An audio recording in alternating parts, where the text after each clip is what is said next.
Já tem um tempinho que eu não venho aqui no canal recomendar algum livro que dá para ler rapidinho, né?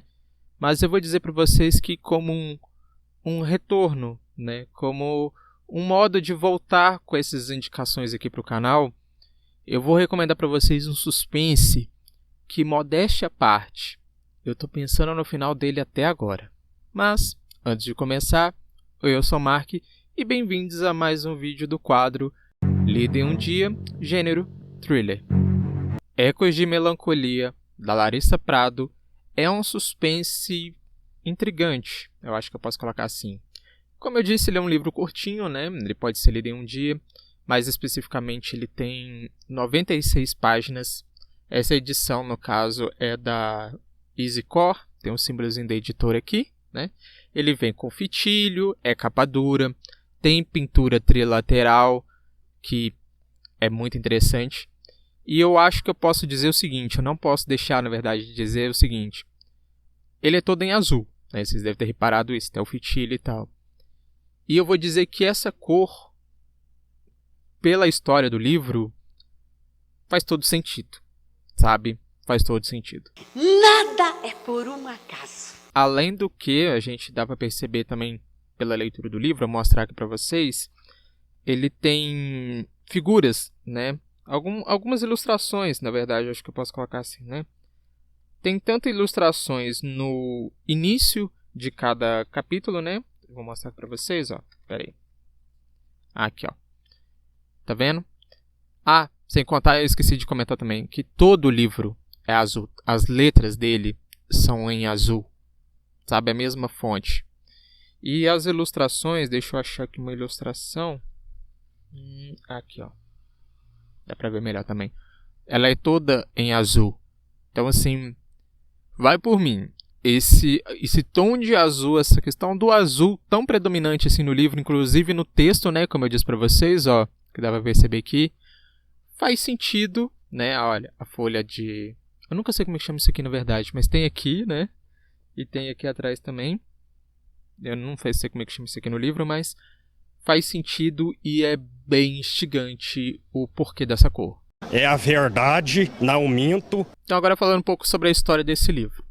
Esse livro vai trazer alguns personagens pra gente que, a princípio, né, a gente só vê uma ligação entre as histórias deles, é de que eles, de algum modo, têm ou trabalham ou já frequentaram um bar de blues.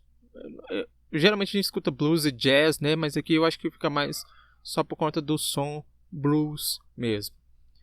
E esses personagens, ao decorrer da leitura, eu fui percebendo, e na verdade até no início da leitura dos personagens eu já percebi isso, eles têm algum tipo de transtorno psicológico, sabe? Tem personagem, por exemplo, com depressão, tem personagem com síndrome do pânico, tem personagem com rejeição, né, problemas de rejeição, tem também com relação à perda, sabe? Então, sim, todos eles têm algum problema psicológico, o que, de certo modo, entrelaça ali, né, sem dar spoiler, mas uma história com a outra. Eu gostaria de não comentar sobre isso.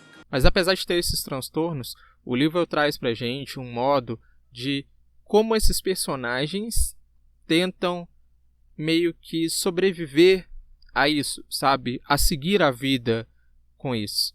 Só que meio que sem perceber, eles acabam sucumbindo a esses transtornos, cada um com o seu tipo diferente, né? Eu acho que eu posso colocar assim. E isso transmite / transparece nitidamente na tonalidade de seus rostos.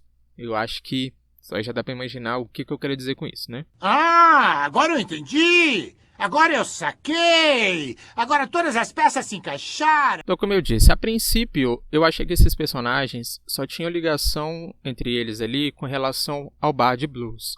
Mas quando o livro começa a mostrar um pouco sobre o flashback, né, desses personagens, eu vi que tinha ali sim alguma relação entre eles, entre o passado, né, no caso. Então eu falei assim, então entendi essa parte.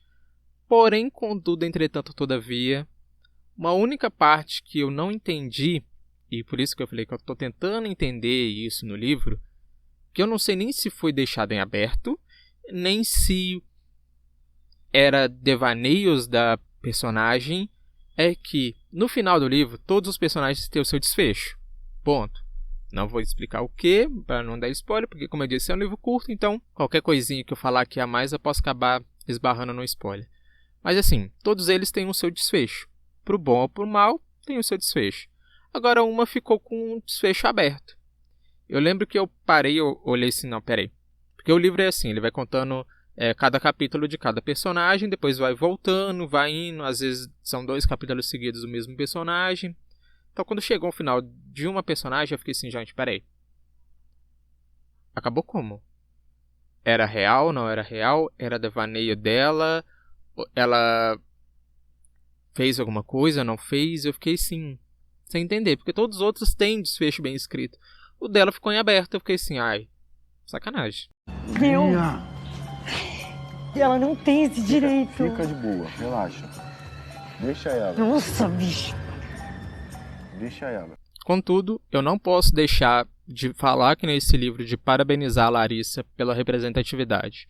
A gente tem 2 personagens aqui, uma com problema auditivo e outra com problema... como é que eu posso colocar? Visual, né? Acho que se eu dar mais detalhes vai ser um spoiler.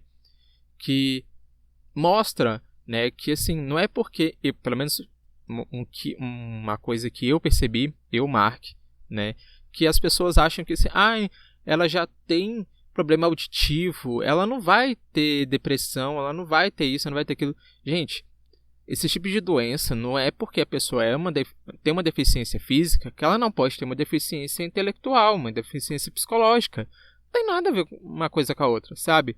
Então, assim, trazer isso para o livro, para essa história, eu acho que foi, assim, de uma tremenda sacada, de uma tremenda representatividade.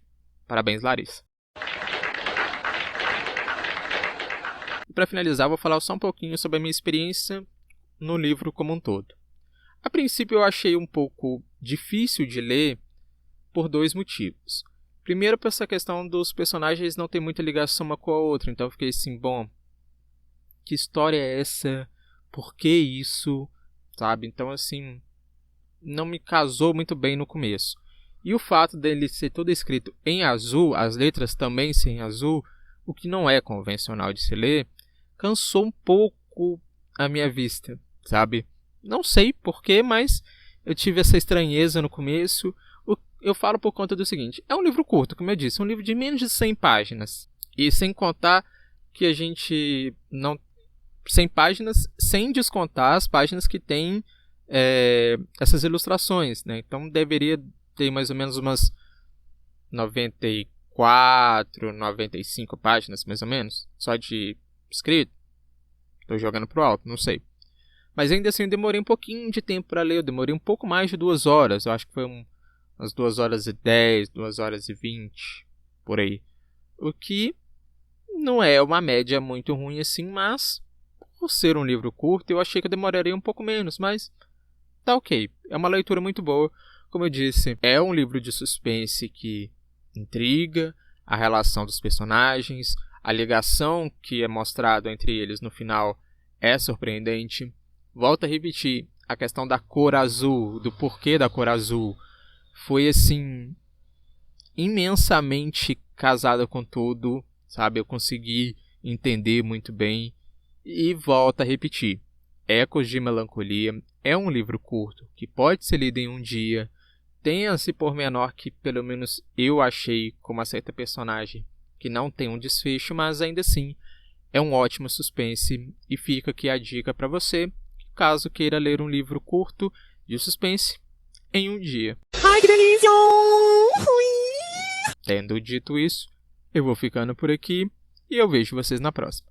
Tchau, tchau, gente. Às vezes eu sou muito burra e às vezes eu sou muito inteligente, como vocês também.